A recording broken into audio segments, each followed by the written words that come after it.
So hello and welcome back to Art of Science. My name is Graham Ambrose, an assistant professor at North Carolina State University and your host here on the Art of Science podcast, which is a quarterly interview podcast that coincides with each issue of the Policy Studies Journal. And as a reminder up front, if you're listening or watching to us, please rate, review, and subscribe to our podcast. But today I have two guests here. First, Dr. Peter Mortensen, professor in political science at Aarhus University. Thanks for coming, Peter. And also Dr. Brooke Shannon, assistant professor in political science at the University of Memphis. Brooke, also thank you for coming and joining us today. Sure, thanks for having me. Of course. So in the November issue of PSJ, our authors published a paper called Agenda and Instability in American Local Politics, a study of the Austin City Council agenda from 1900 to 2020. So at a high level, the authors focus on agenda setting research, and they argue that this often focuses on the national level, but in this paper, they extend that research to look at the local level. They have content coding for 120 years of council meeting minutes in the city of Austin, and they explore long-term trends as they associate with the interaction between federal and local policy agendas, institutional reforms that are occurring within the city of Austin, as well as just the sheer growth of the city over time. So with that, again, thank you. And would you mind kind of starting off digging in a little bit deeper to your publication? Sure. Will you start, Brooke, or should I?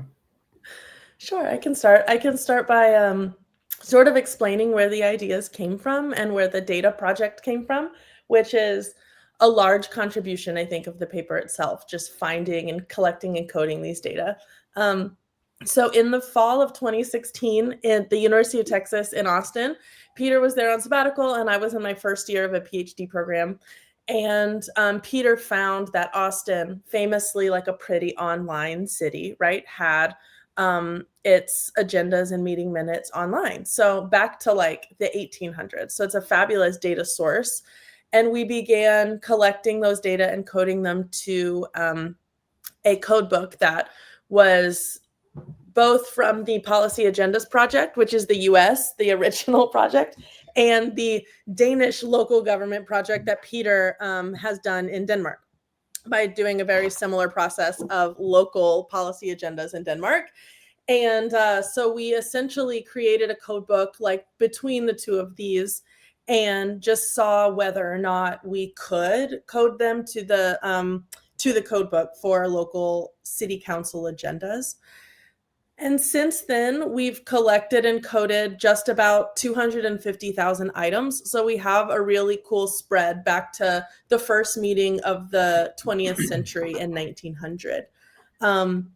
And so from there, we were able to see that, you know, city councils, local governments across the world have a reputation of very pragmatic policymaking, of service provision as their primary function. Often you hear the term run the government like a business for the local government, right? Because its primary focus is competitive with cities nearby, of getting like higher taxpayers to move to the city and buy houses and like start families and businesses there. And so we were interested when we found out like there are these patterns in local government that, yes, do include a lot of land use provision, a lot of utilities, a lot of local business focus, but they also include a lot of other things that were a bit of a surprise, or maybe not a surprise, but like map more closely to national and state government. And we also noticed like over time, trends are quite familiar, right, to other levels of American government. And so that really inspired the paper mapping to Baumgartner-Jones' Agendas and Instability in American Politics of, oh, wow, there are these moments across the 20th century of government expansion that may map on not necessarily only to big events, things like World War II and, right, the Great Depression, which sparked a lot of new policy making all over the place, but different like movements as well, political movements across the country. Wonderful. I mean, I honestly read this paper and I'm like envious of this data. I mean, it's so rich and robust, and there's so much such a long time period to it. So I guess I have a bunch of questions actually about the data, and I would just love to kind of know a little bit more about how you thought about it and how you actually collected it. And one thing, Brooke, that you brought up that I would love to know more is in the paper you kind of talk about the national versus the local agenda setting, but you brought up kind of this international aspect, Peter having the local governance agenda project in Denmark, right? So can you talk about almost triangulating those kind of three different sources, those kind of cross-cultural context, how you worked through it, how you thought about it, and how that kind of ended up in the data set you had? Yeah, sure. Good question, and it's fun actually to hear, Brooke, you talk about going back to 2016, how this started. I think it's a good example of how something can start really like unplanned and just by almost a coincidence. It's true. I was in Austin as a visiting research professor for half a year, and I remember I think I was just searching the local website of the government, right, to see, okay, how does politics work here? And then I found this treasure, I think, of a data source. I was just amazed that it's really going back all the way to 1869. We only use from 19, but it's actually back to just a few years after the Civil War. So it's just fantastic to have this kind of time series. And yes, I had this Danish local government project that I was supposed to be working on when I was in Austin. So there was I think there's still much potential here in doing more comparative work. But again, I think this data source was just so unique because in Denmark we could only go back to 20-25 years at most. So it's really unique. I have not been able to find a time series like this at the local level of government. So it was a unique possibility and also just fascinating to see how this city and the policy agenda developed from being a city of almost, I think, 20,000 inhabitants around 1900, right, and then so 1 million, and see how does the political system actually develops in the same period. So yeah, we definitely managed to integrate it with the national level agenda in the US because there we also have now these long time series, so that was comparable.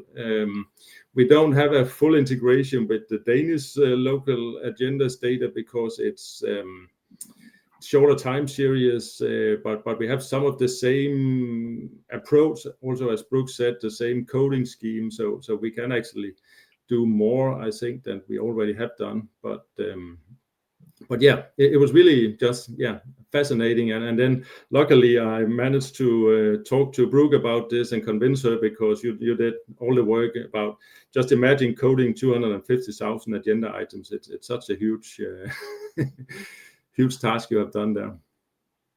And can you talk a little bit more about that? I know, Peter, you have that kind of background of the local agenda.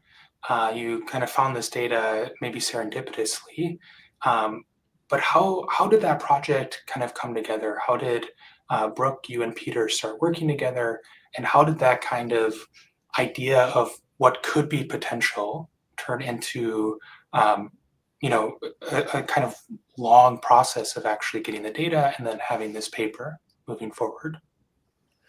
Well, it has indeed been quite a process. I'll say that I'm working on finishing up a book using the same data that's really expanding the project to 125 years. So I'm capping it at 125. I felt it was a bit poetic, but I will continue to update it, and it will be on the Comparative Agendas website next year. So that's great. Anyone can access and use it.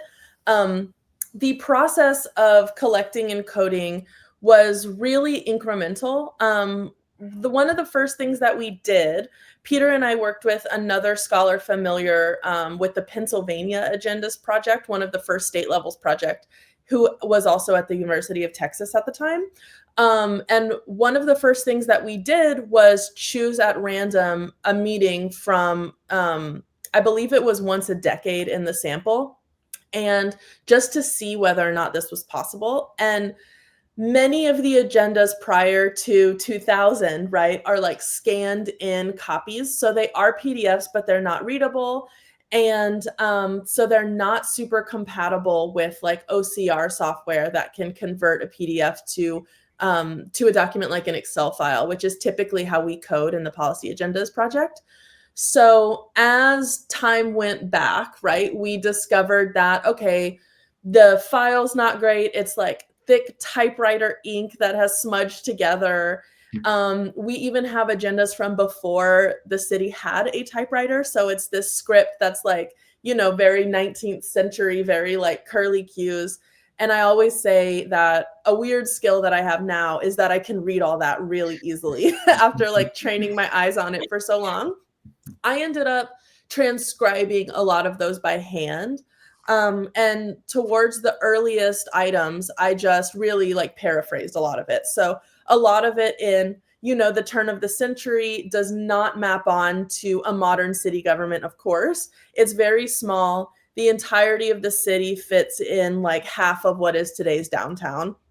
And there were many items that were like weighing wagons coming in to sell products.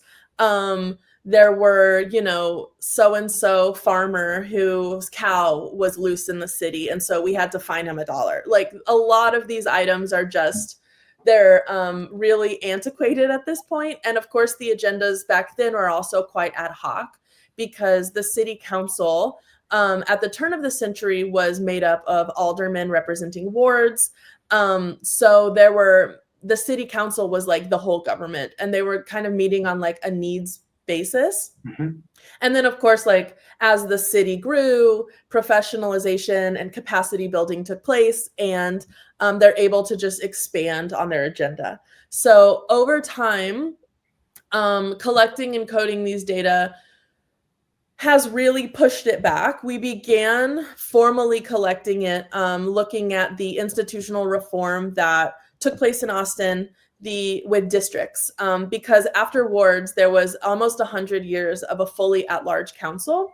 And now Austin has 10 district representatives. So Jay Jennings, the third scholar who worked with us at the outset of this project, we started working with undergraduate researchers from the Policy Agendas project through a class on congressional research. They're trained in the code book. We worked with a few of them to go back as far as 2005, 10 years before the districted council was first inaugurated, to start really diving into things like how many nay votes occur, who is present in these council meetings, can we deduce like who brought an item for discussion and debate on the council floor, and sort of what process looks like from an at-large to a district council. And after that project, really, we started just going back, and in that push, I think, of collecting the historical data back to 1900, we really focused more on just the substance. Instead of capturing like the ayes and the nays. Instead, the project became so large that it just became like more interesting and more fruitful. It's less interesting, right, of a council of 5 in 1912 who votes no. Who cares about that, really? But so we decided to start focusing on the substance instead, and created a few new subtopics. The main benefit of the Policy Agendas and the Comparative Agendas project across the world is the reliability of the codes. And so we had to be very careful about which codes that we were adding to the code book, because we wanted to make sure that these were like local specific codes so that it wouldn't mess up any already coded data anywhere else in the world that potentially, right, like if a national government is engaging in zoning policy or land use policy for whatever reason, we didn't want to mess with that too much. But we did add a few codes for redlining and gentrification, if that was ever explicitly mentioned in council, and things like contracts to minorities and women-owned businesses.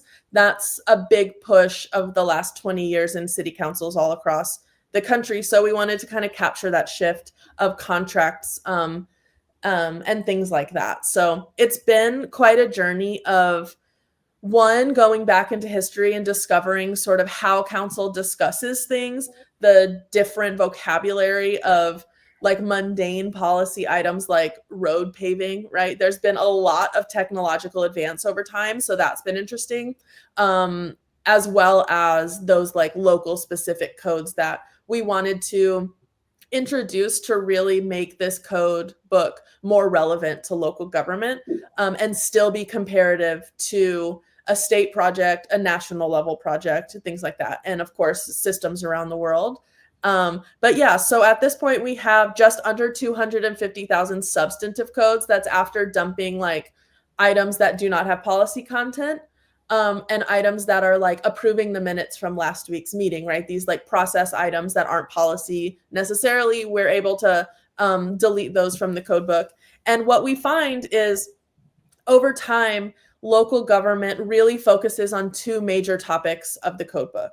The code book has 21 major topics, and they range from economics, civil rights, health, like all the way to foreign policy and like even culture. And we find that government operations and housing and urban policy are the two major topics, major topics on the agenda. Government operations includes the contracts, it includes city council items, appointments and nominations across government, and housing and urban, of course, includes things like zoning, subdivisions, planning, developments, but it also includes things like homelessness and low-income housing, as well as the property market, like the mortgage market. And so these two do actually take up more than half, just over half really, of the government's agenda. And so 50% of the policy agenda of local government is on like everything else. That's wonderful, and I appreciate you kind of pulling apart all these little details that you go through in the paper. What I really enjoyed, one of the things, is that you actually have a picture of different agendas going back in time, right? So the curly Q writing is in the paper, but I was wondering if you could dig in a little bit further and explain kind of the underlying process, right? Because this is a huge amount of data that you all are coding. It's going from a very unstructured, right, talking about PDFs to PDFs that aren't readable to handwriting. And even you get into it in the paper, and you just brought it up, this, well, they're all talking about roads, but how they're talking about it or what technology is attached to it is changing, right? So there's this huge amount of flexibility that you as kind of human coders are weighing through, debating, and ultimately getting into the very structured policy agenda project format, right? That it's structured, generalizable. Brooke, you were just talking about, okay, if we're trying to compare it to another country or another instance, it still has to fit that structure. So can you just talk about kind of the practical aspects of thinking through that flexibility to like actually engage in the unclear, squishy content that is the original data to get it into that clean, concise, and structured format in the end? Yeah. So in terms of collecting it and moving it, like cleaning the data, as we call it, putting it into the right format is a process of basically just a lot of like copying and pasting, honestly, and making sure that like the meeting date was collected, the type of meeting, whether it was regular, special, etc. And then the text of the item itself was in a single row on Excel. And from there, one of the great benefits as well of the comparative agendas project, and any project that is under that, is the data are coded twice by two different coders who aren't hopefully talking to each other as they code. And then the reliability score is the percent of matching codes. And from there, whatever is left over, typically it's like 10 to 20% at most, right? Then we do a tie break where typically it's a discussion on Zoom or in person where we go through the ones that people did not agree on and discuss what the best code is. Every one of these items is given only a single code, and that can be difficult, right? If an item is on paving a street, but it also is potentially about like something else. I can't think of a good example right now. A lot of in the policy agendas project, like national level, a lot of these like foreign policy issues that have like military readiness, might be defense, might be about a different country. Those are often different between the two tiebreakers, or, you know, when something is about housing, but it's also a civil right, like fair housing issue. Those come up quite often. So essentially, it's kind of cool because regardless of whether it's human coders, there's also a lot of machine learning development throughout the project. Regardless of what is coding, right? There is this like reliability tiebreak check, like almost a reliability or validity check of the code itself, since every item gets a single code. So that itself is quite a process, right? Of when we were working with undergraduate coders at the University of Texas, and even now my work at the University of Memphis uses the same process. Essentially, it's like we'll sit down for about an hour and discuss, okay, we always want to avoid, you know, coding on a target. So we want to think about what the substance of this item is, regardless of like who it's for, where it's for, what it's for. We want to make sure if this is about, you know, telecommunications and service provision by like expanding telegraph or telephone lines, we don't necessarily want to make this about like a business or contract decision if it's about expanding this service. So it's always kind of like subjective. It's always dependent on the human reliability, human coder of it all. But with technology, definitely this process has shifted a bit, but it does always rely on that like final check of the coder. So training on the codebook is critical. I think it's important to also know, because there's a lot of work going into this, but I think it's not like people should not start doing this. And I think there are a lot of ways to go about this. And one of the things we hope with this article, and that's also why we have the title that signals or is actually related a little bit to the book by Brian Jones and Baumgartner from 1993, because that was a book that really started or changed the way we studied policy agendas at the national level. And that was the start of this comparative agendas project, where we now have more than 20 countries collaborating on these coding these types of data. So what we hope for is actually just to also that people think of, why not do this at the local level of government now? That is the next step. And for instance, if we go back to the Danish local government agendas, there we have perhaps 10, 15 years, but then we have almost 100 different municipalities. So there we have some cross-sectional variation. So that's another way you could do it. You could also think of US cities where you perhaps compare 100 or more cities in a shorter time span. And then you will also avoid some of the difficulties that you had, Brooke, because you had to to try to read old stuff. There are a lot of ways to do this, and there are a lot of techniques, and also, as Brooke said, develop more machine learning assistant coding stuff. So I think it's important to also say that this is possible. Of course, it requires some work, like most data collection does, but it's manageable.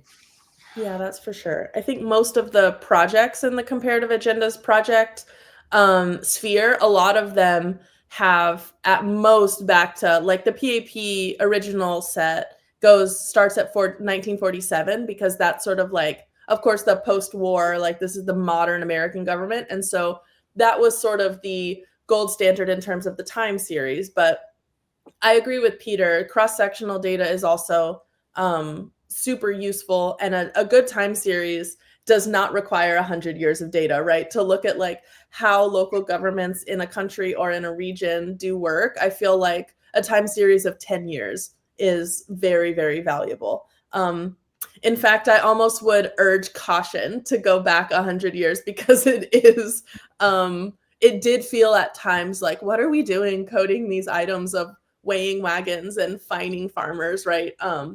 But it is important, like just the research questions that you ask, I think, can be quite different given like a robust 10 years time series. I think that's super valuable too.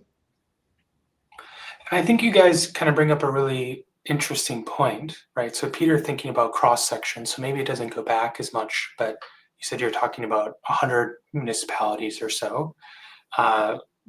Brooke, you're thinking about one place, but a ton of years.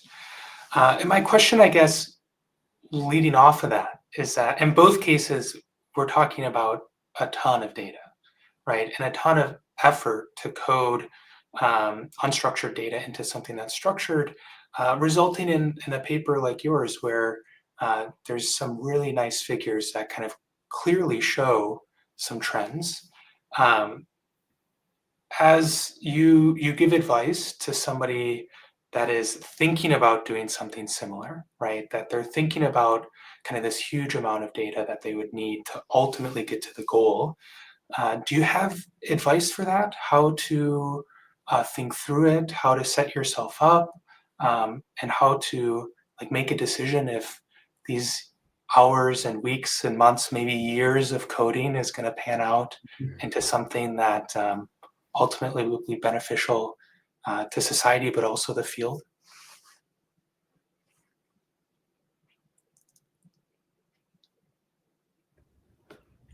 Sure, I can go first. I think the advice that I would give is twofold. First is, of course, to have a strong research question and kind of know why you're going into it. I think like how does local government work is a fine research agenda, right, to begin with, and then research questions will come. So I think knowing your clear, like big research question is helpful, but also just get to know the data, see what they're talking about. I am, as you can deduce, a big fan of local government. So I'm like, go to the city council meeting and see what you find there. I think research questions can be quite generative. And so, yeah, I would suggest mostly get to know the data, get to know the level of government that you're studying. If you're interested in a national or a state level government, of course, visiting the chambers might be less possible, less accessible, but start cruising through the website and look at the committees and what they do and what their agendas look like. Yeah, I would say just get curious is my number one advice. Sorry. Yeah. No worries. Glad you got that. And Brooke, Yes. to maybe the most kind of practical question out of this, I think you said in 2016 you're a first year PhD student. So Yes. would you mind kind of walking us through, right? Like there was a choice there to come start this project, knowing that it was going to be a ton of work, very messy, right? Could you just walk us through that decision and why this project? Yeah, so yes, I started in the fall of 2016, and I was interested. I had a master's from the University of Memphis, so I came interested in studying institutions and local government. I came to academia from the point of view of an activist who had worked in local government to affect policy change.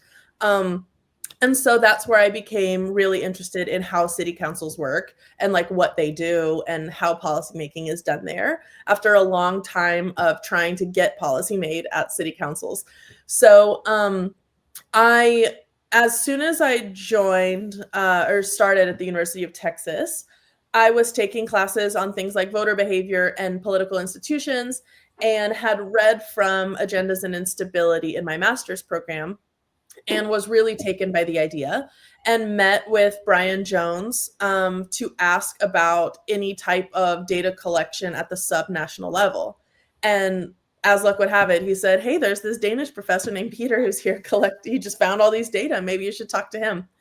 And so I wouldn't say that like starting this project, I was one, super interested in Austin, and two, super interested in going back to 1900. I've always been really interested in American political development as a method. So this project really solidified that.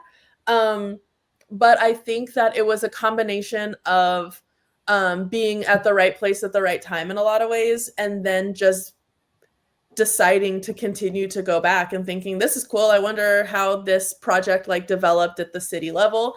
But it certainly began with this idea of institutional reform, from moving to at-large to districts, which had happened about a year and a half before I moved to Austin.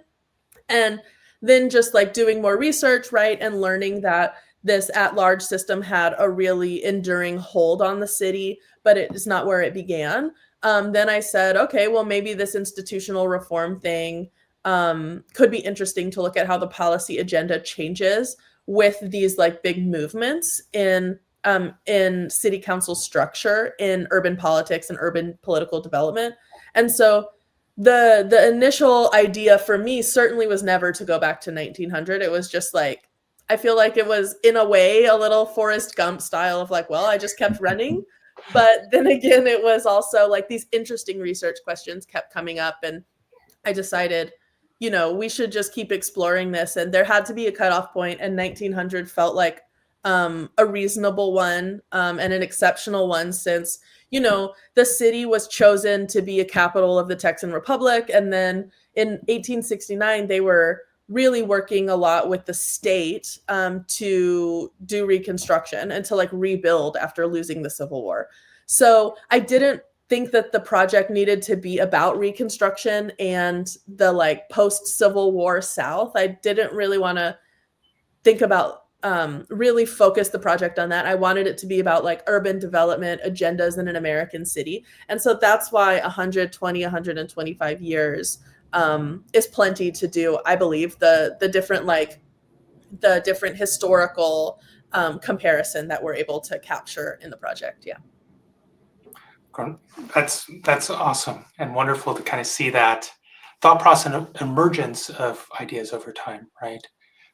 Peter, I'm not sure where you dropped off, but there was a question about, as a scholar that's looking at a huge data project like this one is, do you have recommendations of how to get started, how to approach that amount of data and kind of the unstructured nature that it is, with a goal in mind, but no certainty that goal is going to come about, right? Do you have any advice on recommendations? I'm not sure. There were times during Brooke's dissertation work that I felt a little guilty of of convincing her to start on this project, because it was really a big project. And I think the problem is that if she knew what she knows now, she would perhaps she wouldn't have started collecting the data. And I have a lot of experience with these little bit of a wild data projects where I start up with something and I have basically no idea about the task and the amount of work. So it's difficult, because now I'm glad I did it. I hope Brooke is glad she did it. I think she has really produced a lot of interesting things with this also in her dissertation. So I think it's difficult. I think my experience is that it's so, you never know when you have, it's just, you have to sometimes just go with your, I have this intuition that, okay, wow, this is interesting, this is unique, we have to do something with this, and then don't think so much about, what will it take? I think you also said, Brooke, earlier that it was a very incremental process. I think that's my experience too, that it's really difficult to plan this. I think but I think it's difficult, and I think you should also have projects that are not so big, so perhaps have a portfolio of different projects. But I think it's important also that younger scholars still, work with something they find very interesting and data that are real and that are important, and that you're not too eager to just search for data sets where you can get the right causal identification strategy or whatever. I think this paper, I think we can say that it's not particularly strong on causal identification, but it's just the data set, actually the description of the process, the development of how politics develop. I think some of this is to me really fascinating and inspiring. Peter, I really I'm thankful that you brought that up, because I feel like a conversation that kind of constantly happens on this podcast is this trade-off, especially for young scholars, of getting data that I wouldn't say is uninteresting, but it's data that's well used. It's data that there's a high probability of getting something out of it, So in the kind of publish or perish mindset, your Mm. probability of publishing is high, Mm. but maybe you're not doing the most interesting or innovative work. Where this paper might be on the other side, as you suggested, right? A lot of work, a lot of effort, Yeah. maybe spitting off papers as you go, Yeah. but the big data set in the end is the interesting part. Maybe not the empirics or the certainty of getting a causal outcome. Do either of you have kind of thoughts on that? That balance between the public or parish mindset and building these kind of big, unique data sets and projects?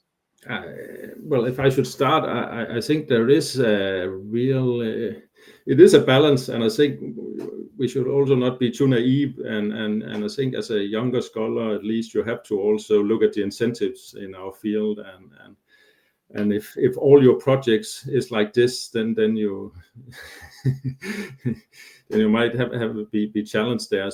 But I just think, yeah, to me it's always been like I have tried to strive to have something interesting, very fascinating going on.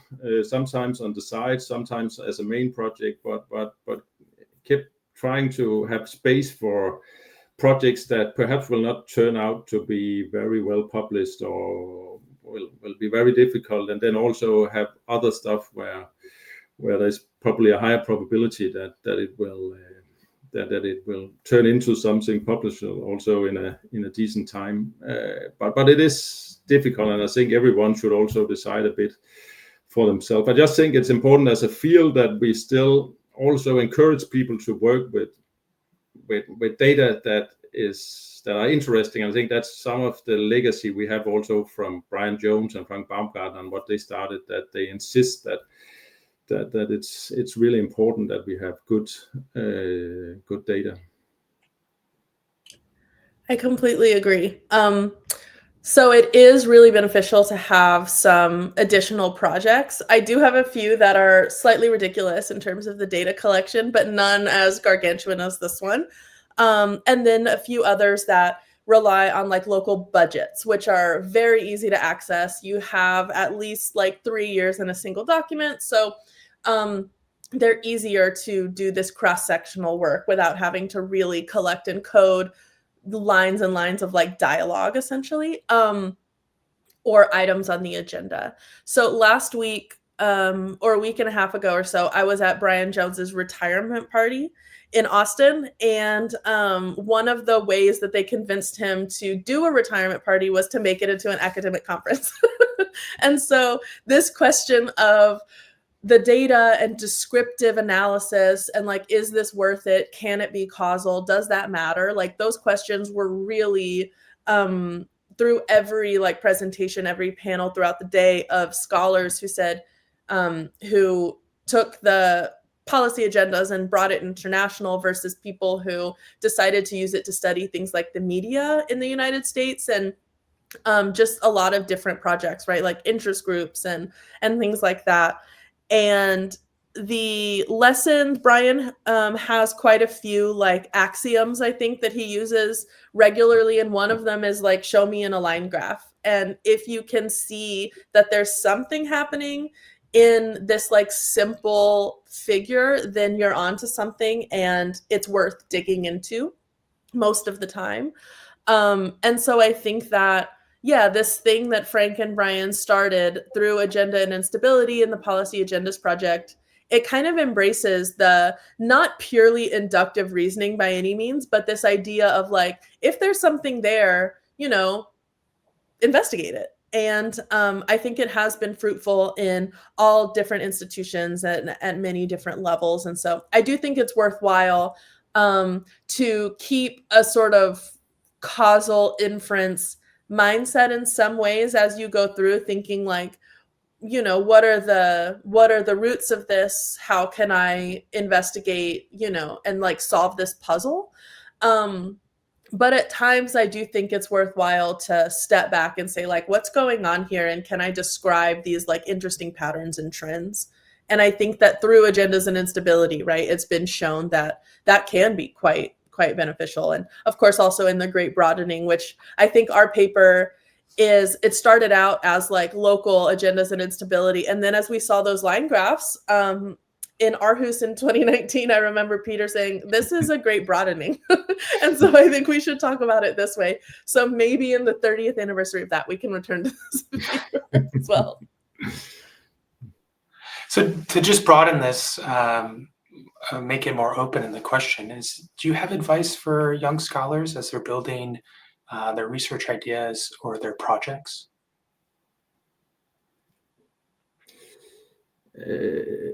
Yeah, okay. Well, I think I also have an advice for senior scholars that they should find young scholars to work with. Because without Brooke, this project has never really materialized, because it's been... I think young scholars, I don't know, should not take too many advices, find their own ways, but again, a little bit like what we talked about before, balance the incentives,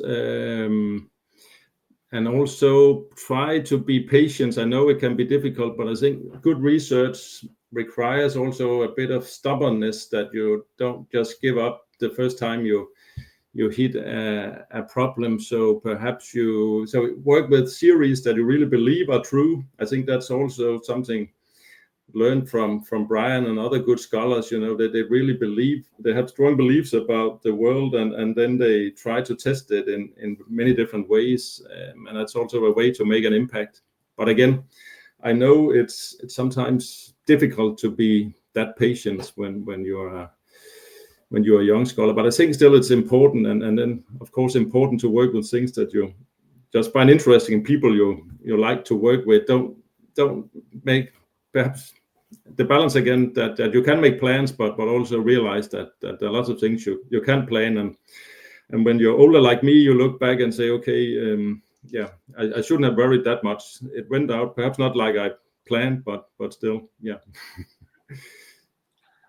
Yeah, I think on that same topic of, talking to people and staying true to yourself, I think finding a community is really invaluable. And if you are beginning a data project, regardless of what it is or how, like, if it's cross-sectional, time series, whatever, I would say at the beginning of it, present that work at conferences. If it's a few years, then these are like very preliminary ideas. And if you're excited about expanding a project, then I think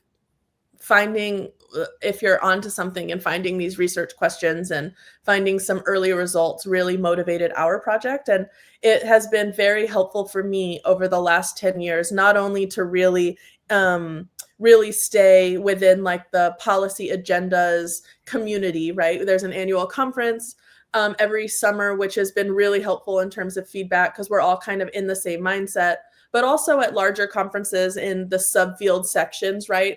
People that I'm on panels with all the time in urban and local politics, as well as public policy sections, have really encouraged, like, oh, this is super cool. The main contribution of this project, sure, there are like these cool findings, but it's the data. Like, keep talking about the data, keep going on the data. So it was a really large effort. And a lot of people, though, were just like so excited about it, similar to my level of excitement, honestly, to where I was like, okay, it seems like political scientists who I trust and who I think are smart and have good ideas about things, they're excited about this data. So, might as well. So yeah, find your community, I think, is my number one piece of advice. Awesome. And both of you kind of talked about this already, but kind of more directly looking back, is there advice that you would give a younger version of yourself?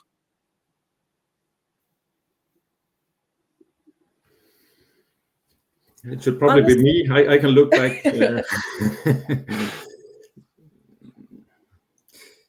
Yeah, I don't know. I think along the way, of course, been sometimes frustration and work that or projects that didn't work out the way I thought, and so on. But again, I think, as I said before, I think if I should look back and talk to a younger version of myself, perhaps again, don't worry too much. It might not work out exactly as I planned, or had many ideas. I think it's good to have ideas. It can also be good to have plans, but also some kind of openness to where different people you meet and projects take you. And again, I'm glad, at least for the chances I took or the new projects, I'm glad that I met Brooke. Been fun working on this, and a lot of other good colleagues. I think when you look back, it's especially the colleagues matter. You know, the people you have met and had fun with, and that inspired you, are important. That is something that seems to always come up, right? Constantly, people are bringing up Brooke, finding community and finding those colleagues, right? But Brooke, you're about to hop in. Yeah, I think on this subject as well, right, of finding people, the colleagues really matter, discussing your work at early stages is the number one fear I think grad students early in our careers have. And nobody's first drafts are good. Nobody's second drafts are really that good either. So I think getting as much feedback as possible and developing that academic community is like invaluable. So I think the advice that I would give to my earlier self would be, bring more people in, show the early drafts, take feedback, accept it. I don't think it's necessarily like a lack of humility with most people. It's just like anxiety about what if they don't think this is good. And so it's sort of like fundraising and asking for money. You just have to do it. So I think that, asking people to help is really important in these times because it is really all about the colleagues and academic community. Yeah. Wonderful. So before I kind of bring up our last question here, I want to thank both of you, Brooke and Peter, for spending the last hour or so with me chatting about the project and the paper, but all of those kind of underlying components and the process behind it. But just as a kind of concluding remarks, is there any kind of final thoughts that you would want to end with for our viewers or listeners? No, I hope, again, if we go back to the article, that more people will start be interested in local politics. I think there's a lot to learn from that. So I hope our article can at least inspire some people to take an interest in that. Yeah, I agree. I think right now is a fantastic time to be interested in local and urban governance in the US and around the world, of course. I think that the sort of reputation of urban politics, in terms of political science, some of the main pieces that we read are at the local level, thinking of like Dolls Who Governs, right? These sort of started foundational things in political science, these foundational fields and disciplines. And I think that throughout, trends come and go, and there was a big focus on national and large N studies throughout the 1990s and 2000s. But recently there has been a really cool community of young scholars coming up asking these really interesting questions in local politics. Thinking of Jessica Traunstein and Thomas Ogorzelek writing these really cool books about local and city governments. And so I know that our paper fits in quite well to this new movement of local focused work. And I hope that it's helpful. I think it's a really nice resource for people. And given the Comparative Agendas project, commitment to putting data sets online for free, I hope that people can use it. And I encourage grad students who are interested in city politics to explore the data on the CAP website in 2026. Awesome. So again, thank you both, Peter and Brooke. It was a great conversation. I appreciate it. And if you're listening or watching us, please remember to rate, review, and subscribe our podcast here. Additionally, you can follow Art of Science Pod on social media. And additionally, thanks to both Policy Studies Journal, PSJ, and the Center of Policy Design and Governance at Syracuse University, which support this podcast as a joint initiative. So again, thank you to our guests this quarter, and I'll see everyone again next quarter.